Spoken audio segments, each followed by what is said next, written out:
જાદુઈ ઘંટી। એક ગામ હતું। એ ગામમાં બે ભાઈ રહેતા હતા, ચંદુ અને રાજુ।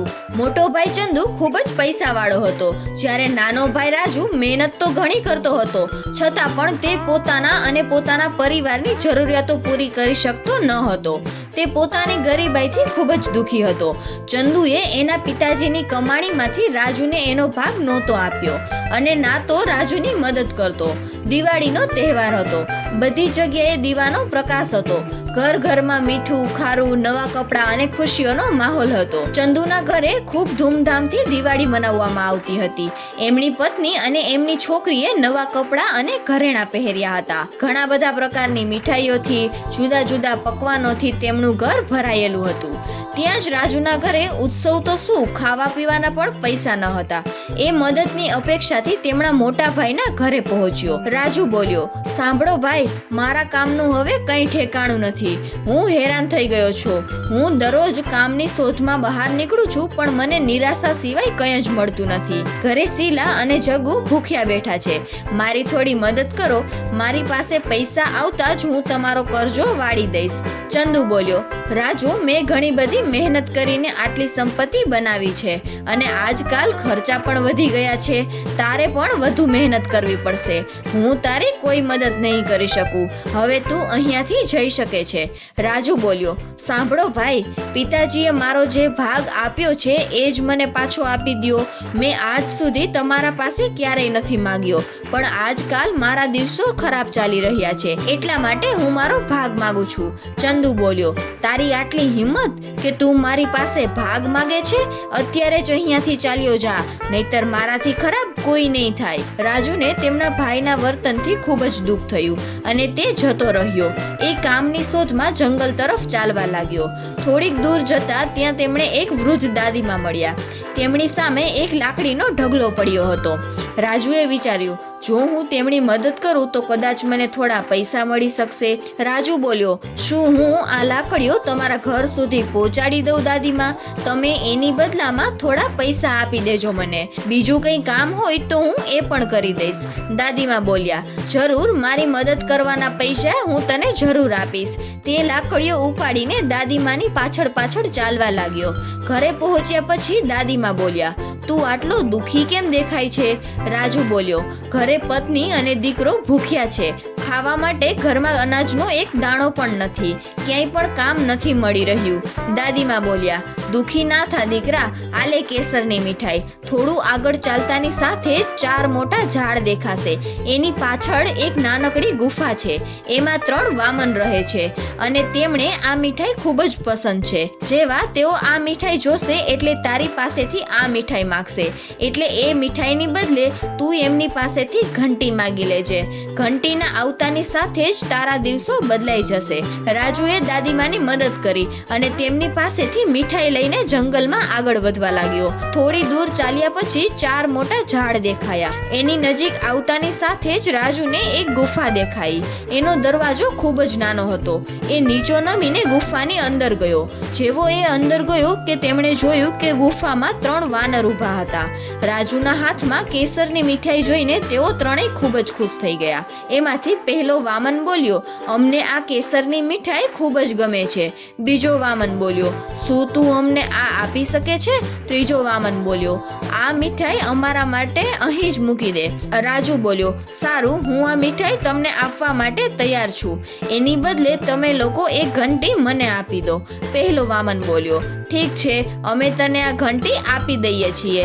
બીજો વામન બોલ્યો, પણ સાંભળ, આ કોઈ સામાન્ય ઘંટી નથી, આ એક જાદુઈ ઘંટી છે। તું એની પાસેથી જે માંગીશ એ તને મળશે અને પછી તારી જરૂરિયાત પૂરી થતા જ આ લાલ કપડું તું એમના પર નાખી દેજે।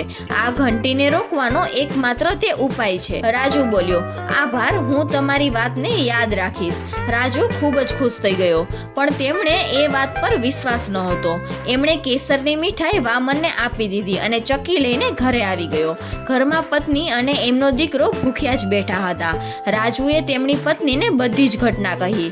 તેઓએ ચાદર પાથરીને ઘંટીને તેના પર મૂકી. રાજુએ ઘંટીને કહ્યું, ઘંટી ઘંટી ચોખા આપી દે. જોત જોતામાં ચોખાનો ઢગલો થઈ ગયો. પછી રાજુએ લાલ કપડું ઢાંકીને ઘંટીને રોકી દીધી. પછી એક એક કરીને ઘંટી પાસેથી દાળ, ઘઉં અને બાકીનો અન્ય સામાન પણ માંગી લીધો. રાજુ, તેમની પત્ની અને તેમના દીકરાએ પેટ ભરીને ખાધું. હવે રાજુ બાકીનું અનાજ લઈને બજારમાં જઈને વેચતો હતો. જોત જોતામાં રાજુની આર્થિક પરિસ્થિતિ સુધરવા લાગી. પહેરવા માટે સારા કપડાં, પેટ ભરીને જમવાનું અને છોકરાનું ભણતર બધું જ સહેલું થઈ ગયું. રાજુએ નવું ઘર પણ બનાવ્યું. આ વાત તેમના મોટા ભાઈ ચંદુ સુધી પહોંચી ગઈ. આ જાણીને તેમણે ખૂબ જ આશ્ચર્ય થયું. ચંદુ બોલ્યો, ગઈકાલ સુધી તો રાજુ પાસે ખાવાના પૈસા પણ ન હતા. હવે આટલા બધા પૈસા અને નવું ઘર, કપડાં, ખાવા પીવાનું, છોકરાનું ભણતર બધું ક્યાંથી આવ્યું હશે? આટલા બધા પૈસા? મારે એ રહસ્ય જાણવું જ પડશે. ત્યારબાદ ચંદુ જમવાના બહાને રાજુના ઘરે ગયો. જમીને પાછો ન જતા તે બારી પાસે ઊભો રહી ગયો અને છુપાઈને ઘર પર નજર રાખવા લાગ્યો. જેવું રાજુએ એ ઘંટી પાસેથી અનાજ માંગ્યું એવું ઘંટીએ અનાજ આપવાનું શરૂ કરી દીધું. આ જોઈને ચંદુને નવાઈ લાગી. એણે વિચાર્યું કે આ ચક્કીને ચોરી કરીને તે ઘરે લઈ જશે અને બીજા દિવસે રાજુ અનાજ વહેંચવા જ્યારે બજાર ગયો ત્યારે ચંદુ છુપાઈને રાજુના ઘરે ઘૂસી ગયો. બધાથી નજર ચોરીને તે ઘંટીને પોતાની સાથે લઈ ગયો. ચંદુએ તેમની પત્નીને કહ્યું, જલ્દીથી આપણા બધાનો સામાન બાંધી લે, કેમ કે આપણે અત્યારે જ આ ગામ છોડીને જઈએ છીએ. ચંદુની પત્ની બોલી, પણ એ તો કહો, આપણે ક્યાં જઈએ છીએ અને કેમ? આ ઘંટી ક્યાંથી ઉપાડી લાવ્યા છો તમે? ચંદુ બોલ્યો, સવાલ નહીં કર. તારા બધા સવાલનો હું જવાબ પછી આપી દઈશ. પહેલા આપણે અહીંયાથી નીકળવું પડશે. ચંદુ, તેમની પત્ની અને દીકરી ગામ છોડીને નીકળી ગયા. દૂર ક્યાંક જઈને ત્યાં રહેવાનું સપનું એ જોવા લાગ્યો. તેણે એક નાવ ખરીદી. પછી એ પોતાની પત્ની અને દીકરી સાથે એ નાવમાં બેસી ગયો. તેમની પત્ની બોલી, આટલી ભારી ઘંટી સાથે તમે આ ગામ છોડીને જવાનું કેમ વિચાર્યું? ચંદુ બોલ્યો, આ કોઈ સામાન્ય ઘંટી નથી. આ જાદુઈ ઘંટી છે. એના લીધે જ રાજુ આટલું મોટું ઘર અને ધન દોલતનો માલિક બન્યો છે અને હું એ ઘંટી તેના ઘરમાંથી ઉપાડીને લઈ આવ્યો છું. એનાથી આપણે પણ હવે ધન કમાઈશું અને આરામથી જીવન પસાર કરીશું. ઊભી રે, હમણાં જ હું તને દેખાડું છું કે આ જાદુઈ ઘંટી કેવી રીતે કામ કરે છે. ચંદુ બોલ્યો, ઘંટી ઘંટી મીઠું કાઢ. ઘંટીએ મીઠું કાઢવાનું શરૂ કર્યું. જોત જોતામાં ઘણું બધું મીઠું નાવમાં ભરાવા લાગ્યું. ચંદુને એ નહોતી ખબર કે આ ઘંટી કેવી રીતે બંધ થાય છે. મીઠાના વજનથી નાવ પાણીમાં ડૂબવા લાગી. ચંદુ અને તેમનો પરિવાર પાણીમાં ડૂબવા લાગ્યો. ચંદુની લાલચના કારણે પોતાનો અને પોતાના પરિવારનો જીવ ગુમાવવો પડ્યો. રાજુ મહેનતી હતો. ભલે હવે તેમની પાસે ઘંટી ન હતી, પણ આજ સુધી ઘંટીએ જે પણ આપ્યું હતું એનું રાજુએ પોતાની મહેનતથી બમણું કરી દીધું હતું અને રાજુ અને તેનો પરિવાર ખુશીથી જીવવા લાગ્યા.